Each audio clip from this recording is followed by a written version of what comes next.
ಸಿದ್ದು ಸರ್ಕಾರದ ವಿರುದ್ಧ ಸಿಡಿದ ಸಾರಿಗೆ ನೌಕರರು ನಾಡಿದ್ದು ಸಾರಿಗೆ ನೌಕರರಿಂದ ಚಲೋ ಬೆಂಗಳೂರು. ಸಿದ್ದು ಸರ್ಕಾರದ ವಿರುದ್ಧ ಸಿಡಿದೆದ್ದಿದ್ದಾರೆ ಸಾರಿಗೆ ನೌಕರರು. ನಾಡಿದ್ದು ಸಾರಿಗೆ ನೌಕರರಿಂದ ಚಲೋ ಬೆಂಗಳೂರು. ವಿವಿಧ ಬೇಡಿಕೆಗಳನ್ನ ಈಡೇರಿಕೆಗೆ ಒತ್ತಾಯಿಸಿ ಪ್ರೊಟೆಸ್ಟ್ ಅನ್ನ ಮಾಡಲಾಗುತ್ತೆ. ಜನವರಿ 29ರಂದು ಬೆಂಗಳೂರು ಚಲೋ ಹಮ್ಮಿಕೊಂಡ ಜಂಟಿ ಕ್ರಿಯಾ ಸಮಿತಿ 4 ಸಾರಿಗೆ ನಿಗಮಗಳ ನೌಕರರಿಂದ ಮುಷ್ಕರ. ಜನವರಿ 29ರಂದು ಬಸ್ ಸಂಚಾರದಲ್ಲಿ ಅಸ್ತವ್ಯಸ್ತ ಸಾಧ್ಯತೆ ಆಗುವಂತದ್ದು. ಸಿದ್ದು ಸರ್ಕಾರದ ವಿರುದ್ಧ ಸಿಡಿದ ಸಾರಿಗೆ ನೌಕರರು. ನಾಡಿದ್ದು ಸಾರಿಗೆ ನೌಕರರಿಂದ ಚಲೋ ಬೆಂಗಳೂರು. ವಿವಿಧ ಬೇಡಿಕೆಗಳ ಈಡೇರಿಕೆಗೆ ಒತ್ತಾಯಿಸಿ ಪ್ರೊಟೆಸ್ಟ್ ಅನ್ನ ಮಾಡೋದಕ್ಕೆ ಮುಂದಾಗಿದ್ದಾರೆ. ಜನವರಿ 29ರಂದು ಬೆಂಗಳೂರು ಚಲೋ ಹಮ್ಮಿಕೊಂಡಿದ್ದಾರೆ. ಜಂಟಿ ಕ್ರಿಯಾ 4 ಸಾರಿಗೆ ನಿಯಮಗಳ ನೌಕರರಿಂದ ಮುಷ್ಕರ. ಜನವರಿ 29ರಂದು ಬಸ್ ಸಂಚಾರದಲ್ಲಿ ಅಸ್ತವ್ಯಸ್ತವಾಗುವಂತ ಸಾಧ್ಯತೆ ಇರುವಂತದ್ದು. ಎಲ್ಲರೂ ಕೂಡ ಇತ್ತ ಗಮನ ಹರಿಸಬೇಕಾಗತ್ತೆ.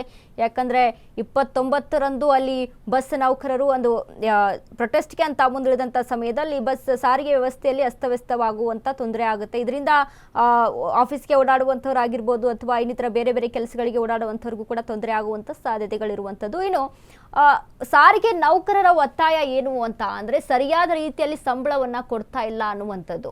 ಸೊ ಇದು ಕೂಡ ಯಾಕಂದ್ರೆ ಅಷ್ಟೆಲ್ಲ ನಾವು ದುಡಿತೀವಿ, ಕೆಲಸ ಮಾಡ್ತೀವಿ, ಫ್ಯಾಮಿಲಿ ಇರುತ್ತೆ, ಕುಟುಂಬ ಇರುತ್ತೆ, ಸಂಬಳ ಇಲ್ಲ ಅಂತ ಅಂದಾಗ ಏನ್ ಮಾಡಬೇಕು? ಇದು ಕೂಡ ಯಾಕಂದ್ರೆ ಈ ಸರ್ಕಾರ ಒಂದು ಕಡೆ ಬಸ್ ಫ್ರೀ ಮಾಡ್ತು, ಮತ್ತೊಂದು ಕಡೆ ಏನೇನೋ ಫ್ರೀ ಗ್ಯಾರಂಟಿ ಅಂತ ಕೊಡ್ತು. ಹೀಗಾಗಿ ಸರ್ಕಾರ ಒಂದು ರೀತಿಯಾಗಿ ಬಡ ಸರ್ಕಾರ ಆಗ್ಬಿಟ್ಟಿದೆ. ಇದು ಒಂದು ರೀತಿಯಾಗಿ ನೌಕರರ ಮೇಲೆ ಇದರ ಒಂದು ಹೇರಿಕೆಯನ್ನ ಹಾಕುವಂತ ಕೆಲಸವನ್ನ ಮಾಡ್ತಾ ಇದೆ. ಯಾಕಂದ್ರೆ ಸಂಬಳ ಇಲ್ಲ ಅಂತ ಅಂದಾಗ ಹೇಗೆ ನಾವು ಜೀವನವನ್ನ ನಡೆಸಬೇಕು ಅನ್ನುವಂಥದ್ದು. ಸೊ ಇದರ ಜೊತೆಗೆ ಹಲವಾರು ವಿಚಾರಗಳನ್ನ ಅಲ್ಲಿ ಬೇಡಿಕೆಗೆ ಅಲ್ಲಿ ಒತ್ತಾಯಿಸಿರುವಂಥದ್ದು. ಮುಷ್ಕರಕ್ಕೆ ಮುಂದಾದ ಸಾರಿಗೆ ನೌಕರರು. ಎಚ್ಚೆತ್ತ ಸಾರಿಗೆ ಇಲಾಖೆಯ ಎಂಡಿ ಅಕ್ರಮ್ ಪಾಷಾ. ಶಿಸ್ತು ಕ್ರಮದ ಎಚ್ಚರಿಕೆ ಕೊಟ್ಟ ಅಕ್ರಮ್ ಪಾಷಾ. ಮುಷ್ಕರ ಹೋರಾಟದಲ್ಲಿ ಪಾಲ್ಗೊಂಡರೆ ಜೋಕೆ. ಜನವರಿ 29ಕ್ಕೆ ಎಲ್ಲಾ ಸಾರಿಗೆ ನೌಕರರು ಕಡ್ಡಾಯವಾಗಿ ಕರ್ತವ್ಯಕ್ಕೆ ಹಾಜರಾಗಬೇಕು. ಆ ದಿನ ಕರ್ತವ್ಯ ಲೋಪ, ಅನಧಿಕೃತ ಗೈರು ಹಾಜರು ಆಗುವಾಗಿಲ್ಲ. ಪ್ರತಿಭಟನೆಯಲ್ಲಿ ಭಾಗವಹಿಸಿದ್ದಲ್ಲಿ ಸೇವಾ ನಿಯಮಗಳನ್ನ ಅನ್ವಯ ಕ್ರಮ ಇರುತ್ತೆ. ವೇತನ ಕಡಿತ ಸೇರಿ ಕಠಿಣ ಕ್ರಮಕ್ಕೆ ನೌಕರರು ಒಳಗಾಗಬೇಕಾಗುತ್ತೆ. ಸಾರಿಗೆ ಇಲಾಖೆಯ MD Akram Pasha open warning ಅನ್ನ ಕೊಟ್ಟಿದ್ದಾರೆ.